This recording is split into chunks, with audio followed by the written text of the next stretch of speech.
Vinogradinka Pictures.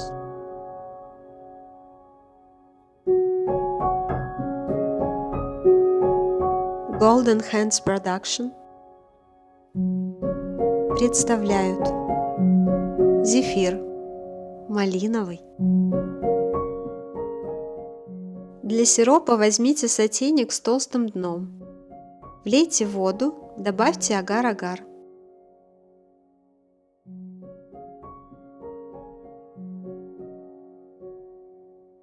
Всыпьте сахар и уберите сотейник в сторону. Отдельно взвесьте малиновое пюре, чтобы для варки сиропа уже все было готово. В белок добавьте немного сахара и начинайте взбивать на небольшой скорости.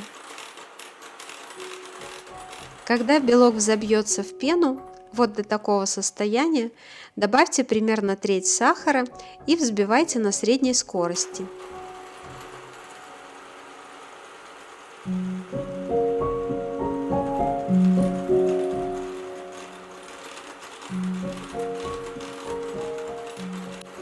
Через 30 секунд добавьте еще часть сахара. И таким же образом в 3-4 приема добавьте в белки весь сахар, продолжая взбивание.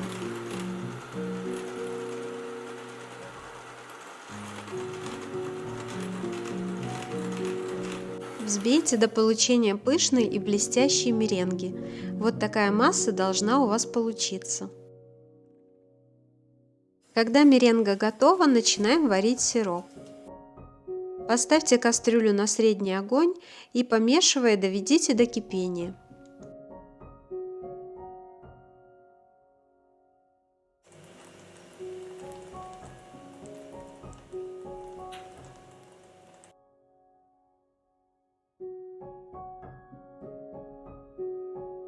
Влейте в сахарный сироп малиновое пюре, хорошо размешайте и снова доведите до кипения.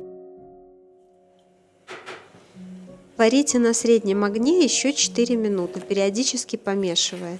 Если есть термометр, то до температуры 104-106 градусов.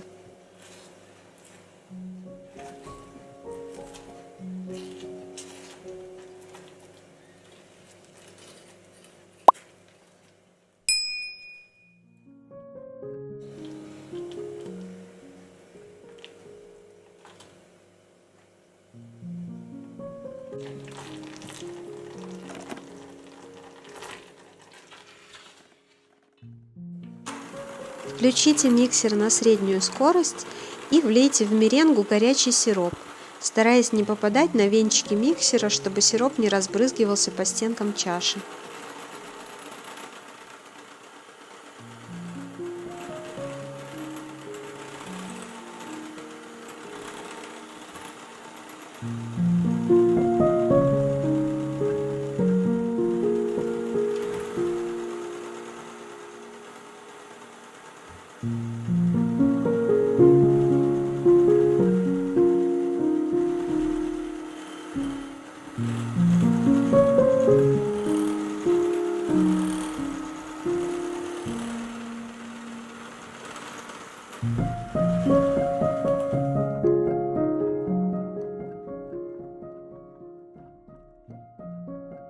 Если не весь сироп вылился из кастрюльки, то да, можно остановить миксер и быстренько лопаточкой его достать.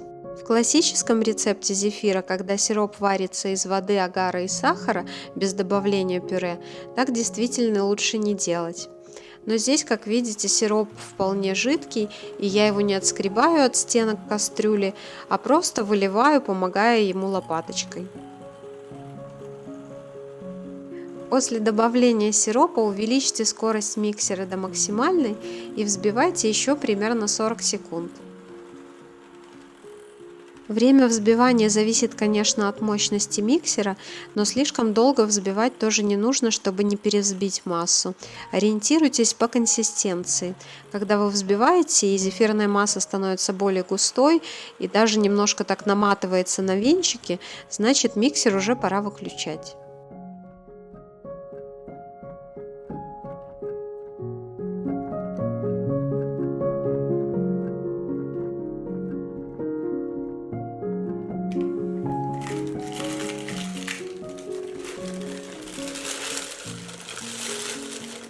Переложите зефир в кондитерский мешок.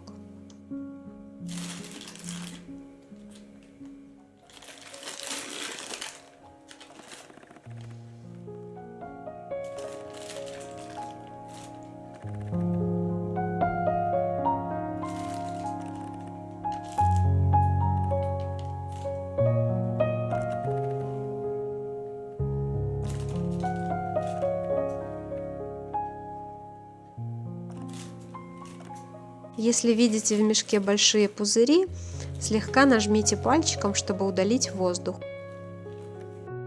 Отсадите зефир на силиконовый коврик или бумагу для выпечки.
Если очень хочется, то этот зефир можно кушать уже через полчаса.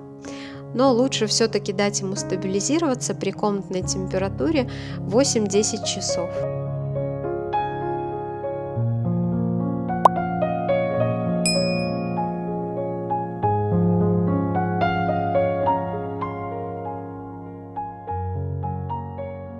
После стабилизации посыпьте зефир сахарной пудрой, снимите с коврика и соедините по 2 штучки.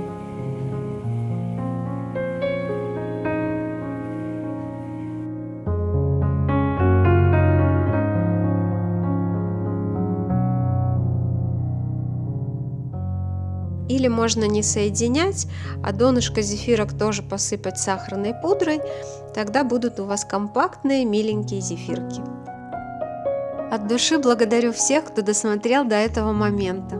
Ставьте лайк, ваши лайки очень увеличивают мое вдохновение. Напишите в комментариях, любите вы зефир или нет.